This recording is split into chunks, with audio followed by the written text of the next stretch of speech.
3 invités avec nous chaque soir pour décrypter les mouvements de la planète marché. Igor Demac est avec nous ce soir, conseiller en gestion de patrimoine chez Vital Épargne. Bonsoir Igor. Bonsoir Grégoire. Merci d'être là. Merci à Vincent Genzin, nous accompagne également. Bonsoir Vincent. Bonsoir Grégoire. Vous êtes le stratège de Cholet-Dupont. Et Virginie Robert avec nous également, avec grand plaisir. Bonsoir Virginie. Bonsoir Grégoire. Présidente de Constance Associés. Commençons peut-être et prenons le temps de nous arrêter sur les résultats spectaculaires des éléphants dans la pièce. Le groupe des GAFTAM, je rajoute Tesla désormais, qui publiait il y a quelques jours. Netflix aussi. On a eu donc les résultats les plus chauds sont ceux de Google et de Microsoft. Et demain, et ce soir, Apple, Facebook. Demain, Amazon.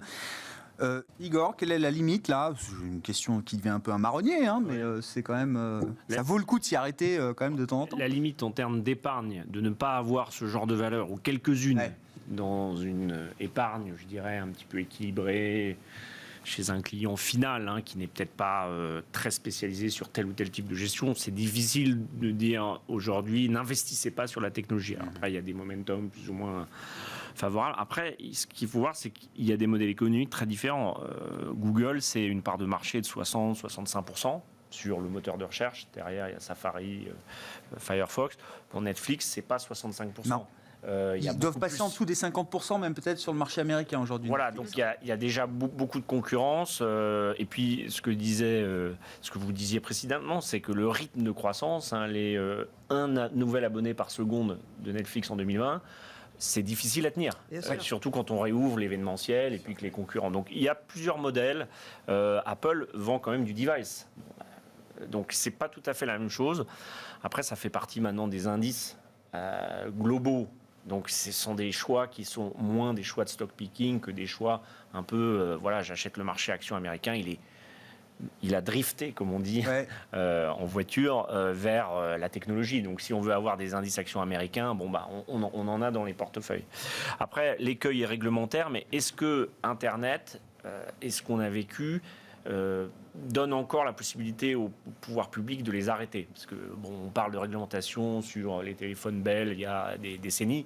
Là, quand on voit les chiffres, les 80 000 requêtes secondes de Google, est-ce que quelqu'un peut arrêter véritablement la machine? On ne sait. Moi, humblement, je ne saurais pas répondre à cette question. Comment on fait?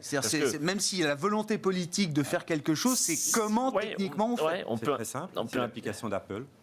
L'application d'Apple qui, sur le téléphone, vous dit si vous voulez, vous refusez que vos données soient transférées. Oui, mais alors c'est la loi RGPD, c'est accepté. Et en fait, tout le monde accepte tous les cookies. Parce que personne ne va mettre 20 minutes à paramétrer ses cookies. Pour l'instant. Il y a des sites qui sont mieux faits que demain, même aujourd'hui, j'ai l'impression que les messages qui apparaissent sur nos écrans sont de plus en plus clairs. Et c'est très facile de cocher oui ou non pour les cookies, pour le suivi des données, je ne sais pas si vous voyez les images qu'il y a. Franchement, peut-être que la consommation de cigarettes est moindre, mais vous voyez, c'est pas toujours la seule réponse, me semble-t-il, c'est la contrainte financière ou juridique. Et là, aujourd'hui, est-ce qu'on peut l'appliquer? Ça devient aujourd'hui une vraie question. Alors, il y a la limite géographique, c'est-à-dire que Google ne peut pas aller en Chine. Voilà, ça c'est une première limite. Mais le reste du monde est grand. Et puis après, il y a la limite, l'usager. On a bien vu, les usagers se font voler leurs données, se font manipuler. Mais ils sont toujours là. Facebook, il y a quelques semaines, alors il y avait une nouvelle histoire de compte, de données. LinkedIn. Le jour même, Facebook marque un plus haut historique en bourse. Oui, après, peut-être que finalement, les données personnelles ne valent pas autant que ce qu'on croit. Et que l'individu est beaucoup plus, entre guillemets, exhibitionniste de toute sa vie. C'est possible. C'est le sens de ces réseaux sociaux, de toute façon. Non, la question, c'est la gratuité de l'Internet ou non. Parce qu'on ne peut pas avoir des applications gratuites, il y a forcément quelque chose qu'on doit payer, donc on le paye avec des données personnelles ou avec une communication de nos profils. Pour l'instant, c'est pas terminé. On dit un mot de la Fed aussi, quand même, la réunion de ce soir. Ça va vite aussi parce qu'on est dans une période de crise ou de sortie de crise. Et là, le modèle américain et, disons, anglo-saxon est beaucoup plus efficient dans la vélocité des décisions, même s'il ne faut pas oublier que les États-Unis sont un pays décentralisé, en fait, puisque c'est un pays fédéral. Mais on voit bien, et on l'avait vu pour la crise de Lehman Brothers aussi, on met en faillite tout de suite, on met avec l'aide de la Fed. Donc, c'est vraiment dans ces moments-là, c'est l'action, la décision qui prime. C'est pas trop les réflexions sempiternelles, c'est ce qu'on doit être keynésien, pas keynésien. Tout ça n'a pas beaucoup d'intérêt. Ce qu'il faut, c'est soutenir l'économie pour que America Inc. continue à produire des emplois. Je crois que le président qui a produit le plus d'emplois, enfin créé le plus d'emplois, c'est Clinton.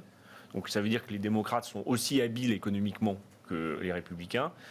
C'est vraiment pas du tout la même chose en Europe quand on prend des spectres politiques et encore moins en France. Donc il y a quand même un faisceau commun de compétences techniques, technocratiques, économiques dans ce pays, avec une transition qui a été quand même assez violente et assez contestée, contestable. Mais en fait, ils ont plus de vaccins que tout le monde. Alors, les vaccins viennent de chez eux, entre guillemets, mais avec nos scientifiques ou d'Europe de l'Est. Mais bref, en gros, c'est quand même un pays qui démontre qu'il est plus capable de gérer ces moments où il faut du leadership. Et c'est pour ça que quand Biden dit « je veux que les États-Unis, ce que disait Virginie, soient au centre », des décisions, il vaut peut-être mieux parce que a priori c'est quand même eux qui ont tous les outils et les capacités de réaction. Donc moi je pense que ça va être un début de mandat qui est de qualité parce que il est un peu porté partout et puis dans ces phases de crise tout le monde se serre un peu les coudes. Après il y a les midterms, la politique américaine est compliquée mais elle est efficace en fait. Moi, ça ne peut que donner envie de conserver et d'avoir des actions américaines. Oui, le marché américain va rester dans les portefeuilles pour de nombreuses années. Comme chaque année, le marché américain va battre le marché. Est-ce que comme chaque année, le marché américain va battre le marché européen ? Le dollar étant faible, nous, en tant que porteurs d'euros, on est plutôt... Moi, je trouve plus de terrain, de périmètre d'investissement plus intéressant aux États-Unis. Mais voilà, c'est tout. Et puis une résilience. Oui, non, mais voilà, mais regardez, mais sur le sujet, tout à l'heure, on évoquait l'aérospace, ils sont quand même super présents. Les acteurs, ils sont à la fois publics, privés, quand même privés, parce que ça vous a pas échappé, quand même, SpaceX, c'est quand même assez émouvant. Voilà, et vous avez. On avait un astronaute français dedans. Mais... Oui, mais enfin bon, Dragon. Le thème spatial devient un thème boursier qui est en train de se construire. C'est-à-dire que c'est plus juste des étoiles ou des mirages. Parce qu'il y a des enjeux, il y a un thème spatial vraiment qui est en train de prendre de l'ampleur. Qui sont importants à venir. On les cerne pas encore suffisamment, mais ça, on pourra en reparler. Oui, c'est un bon thème, un nouveau thème boursier. De l'Europe ou des actions européennes, c'est qu'en général, quand on est investisseur, on va là où les liquidités sont les plus abondantes et circulent le plus vite. Et le pays où circule le plus vite la monnaie, c'est les États-Unis. On le voit dans le private equity, cette capacité à investir. En Europe, on voit le plan de relance, on est encore très en retard, les déblocages. L'investisseur, il a du temps, mais pas non plus toute sa vie. Donc il faut que les décisions d'investissement elles soient prises. À propos de temps pour le pilotage de la Fed, Igor, je ne sais pas s'il y a un... Non, mais les grandes crises boursières proviennent parfois ou souvent de grands déséquilibres monétaires. Avec des mauvaises décisions. On a tous en tête la décision de Trichet. Enfin, c'était pas une grande crise, mais bon, là, je crois pas qu'on soit dans un environnement de mauvaises décisions monétaires. Et on a une gouvernance qui est très alignée aux États-Unis, donc ça serait étonnant avant l'été. Il n'y a pas vraiment besoin, mais on n'est pas banquier central. Après, le commentaire qu'on peut faire justement sur ce que tu disais, Vincent, c'est que on n'est pas dans une croissance synchronisée. En fait, la crise du Covid, c'est deux mots, révélateur, accélérateur. C'est-à-dire que, en gros, on ne sort pas tous de la même façon de la crise sanitaire. En France, on est encore à 300 morts. Il y en a qui ont déjà réouvert. Et je pense que ce monde-là, il va s'installer avec un leadership américain très fort. Peut-être plus de multipolarité, mais avec des tensions très très bien ciblées, notamment en Chine, avec le sujet de Taïwan, puisque le sujet de Hong Kong a été réglé sans qu'on puisse faire quoi que ce soit. Et ça, c'est un peu le cadre global. Les banques centrales ne sont pas, pour moi, inquiétantes, et ça fait quand même des années qu'elles sont au chevet. Peut-être qu'il y a parfois des manques de communication, mais globalement, elles n'ont pas créé de crack obligataire. C'est pas 94.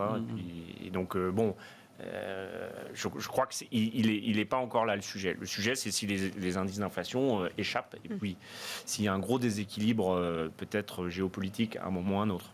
En termes de stratégie d'investissement, pour conclure avec vous, alors Vincent, à ce stade, qu'est-ce qu'il convient de faire ? On a de belles performances indicielles aux États-Unis, mais aussi en Europe. L'Europe, alors on est peut-être en retard dans la reprise, dans les vaccins, dans tout ce que vous voulez, mais sur le plan boursier, l'Europe a connu aussi son rattrapage.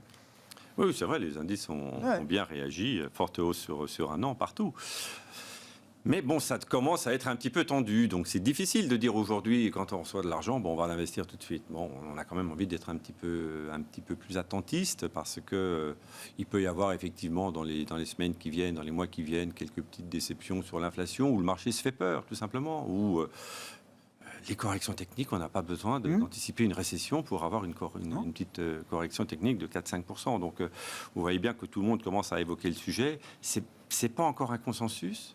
Il y a encore beaucoup de liquidités qui arrivent sur les marchés. Il y a encore beaucoup d'argent et beaucoup d'épargne disponible.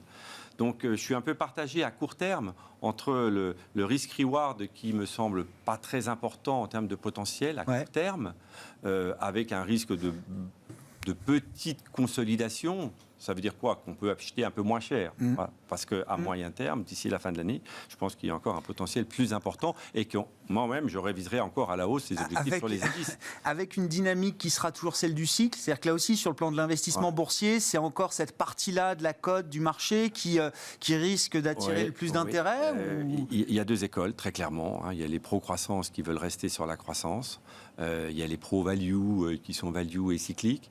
Et moi, j'essaie d'être un peu entre les deux. Il faut avoir des portefeuilles équilibrés. Quand on a des valeurs de croissance, généralement, on ne s'en débarrasse pas. On les garde. Mais à côté de ça, dans les moments de rebond et de forte reprise économique, il faut aller chercher du risque, comme vous le disiez tout à l'heure. Donc, il faut avoir des cycliques. Il faut aussi avoir des bancaires, parce qu'on voit bien que c'est directement corrélé à la hausse des taux. Donc, c'est aussi un moyen de se protéger un petit peu de la hausse des taux. Donc, je pense que le thème de la reflation va rester plus durablement aux États-Unis et plus fortement aux États-Unis peut-être qu'en Europe. Mais même l'Europe, si le momentum économique s'améliore dans les 2-3 mois qui viennent, ce qui est quand même assez probable, je pense que le thème réflationniste n'est pas terminé. Mais il y a deux écoles. Oui, chacun essaie de trouver son équilibre. Effectivement, la croissance, c'est quand même du fonds de portefeuille. Et quand on est sur les marchés boursiers, c'est quand même l'idée d'investir dans la croissance. Mais vous adhérez aussi à cette idée d'avoir un portefeuille plus cyclique et de le conserver un peu plus cyclique. Je suis pas dans l'approche la macroéconomie. Pour moi, ça arrive dans mon approche risque. Mais moi, dans mon processus, c'est l'approche structurelle. Donc, moi, je travaille pas sur la macro. Donc, je suis plus dans l'approche les gagnants et les perdants de demain. Voilà. Donc, je suis moins dans cette approche, effectivement, est-ce qu'il faut avoir plus de cyclique ou de croissance. Je suis assez diversifiée. Voilà, parce qu'on trouve de la qualité dans les cycliques. Mais il y a aussi beaucoup de mauvaise qualité dans les cycliques ou les values. Et comme je suis dans l'approche structurelle, parfois j'ai du mal à y être. Voilà, c'est tout. Mais, donc j'ai la qualité qui fait la différence.